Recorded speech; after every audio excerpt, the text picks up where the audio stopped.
Hi friends, ഇന്നൊരു snacks ഉണ്ടാക്കാമെന്ന് പറഞ്ഞിട്ട് വന്നിരിക്കുകയാണ്.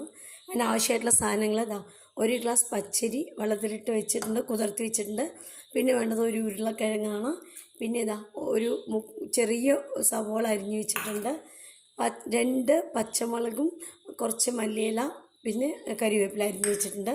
ഒരു കഷ്ണം ക്യാരറ്റ് ചെറുതാക്കി അരിഞ്ഞു വെച്ചിട്ടുണ്ട്. പിന്നെ വേണ്ടത് 1 കപ്പ് തൈരാണ്. 1 കപ്പില്ല, 1/4 കപ്പ് തൈര്. ഇതൊക്കെയാണ് ആവശ്യത്തിന് ഉപ്പ്. ഇനി ഒരു നുള്ള് സോഡാപ്പൊടി ഇടണം കേട്ടോ. അപ്പോൾ ഞാൻ ഇതെല്ലാം ഇത് രണ്ടും അരച്ചിട്ട് ഇപ്പോൾ വരാം. നമ്മൾ ഈ തൈര് ഒഴിച്ചിട്ടാണ് അരയ്ക്കുന്നത്. തൈര് ഒഴിച്ച് ഒരു ലേശം ഉപ്പ് ഇട്ടിട്ട് അരയ്ക്കാൻ പോവുകയാണ്. ഇതാട്ടോ മാവ് അരച്ച് വന്നിട്ടുണ്ട്. ഇനി നമുക്കിതിലേക്ക് കുറച്ച് ക്യാരറ്റ് മുറിച്ച് വെച്ചിട്ടില്ല, അത് ഇതാ മല്ലിയിലയൊക്കെ മുറിച്ചിട്ടിടുക, ഉള്ളി ഇടുക, ലേശം സോഡാപ്പൊടി ഇട്ടിട്ട് ഇങ്ങനെ കലക്കി വയ്ക്കുക കേട്ടോ. ഒരു 10 മിനിറ്റ് കഴിഞ്ഞിട്ട് നമുക്കത് ചുട്ടെടുക്കാം. നല്ല അടിപൊളി സ്നാക്സാണ്. ഇതൊന്ന് 10 മിനിറ്റ് ഇരിക്കട്ടെ. ചീനച്ചട്ടി അടുപ്പത്ത് വെച്ചിട്ടുണ്ട്. എണ്ണ വെച്ചിട്ട് നന്നായി ചൂടായാൽ നമുക്ക് ചുട്ടെടുക്കാം കേട്ടോ. ഒന്ന് ചൂടായി വരട്ടെ കല്ല്.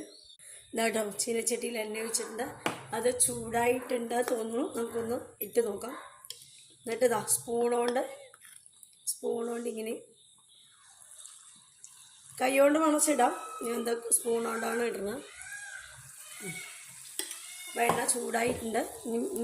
ഒരു മീഡിയം ഫ്ലെയിമിൽ വെച്ച് കൊടുത്തിട്ട് നമുക്ക് ചുട്ടെടുക്കാം. സൂപ്പറാണ് കേട്ടോ. അതിൽ എല്ലാ വെജിറ്റബിൾസും ഒക്കെ ഉണ്ട്, തൈരുണ്ട്. പിള്ളേർക്ക് നല്ലതാണത്.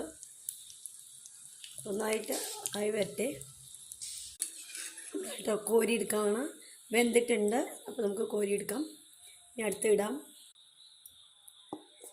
സ്പൂൺ കൊണ്ട് തന്നെയാണ് കേട്ടോ നല്ലത്. നമ്മുടെ കയ്യിലൊന്നും ആവില്ല, കിട്ടണമുണ്ട് കറക്റ്റായിട്ട്. പക്ഷെ അധികം ഇടാൻ പറ്റില്ല, 2-3 എണ്ണമൊക്കെ ഇടാൻ പറ്റും ഇതിൽ. അപ്പോൾ അത് വെന്ത് വരട്ടെ. നമുക്കിങ്ങനെ തന്നെ എല്ലാം ചുട്ടെടുക്കാം. ഇത് 10 മിനിറ്റ്, വേറെ 10 മിനിറ്റ് വേറെ 10 മിനിറ്റ് നിങ്ങൾക്ക് ചെയ്യാൻ പറ്റുന്ന പലഹാരമുണ്ട്. എല്ലാവരും ഉണ്ടാക്കി നോക്കണം കേട്ടോ. നല്ല ടേസ്റ്റിയാണ്, ഹെൽത്തിയാണ്.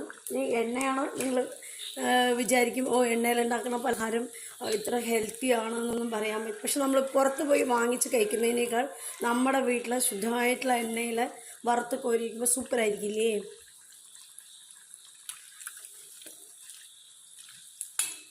മാവ് അരച്ചത് ലേശം വെള്ളമായപ്പോൾ ഞാൻ 1 സ്പൂൺ മൈദാപ്പൊടിയും കൂടെ ഇട്ട് കൊടുത്തിട്ടുണ്ട്. ഇട്ടോളൂ, നന്നായിട്ടുണ്ട്.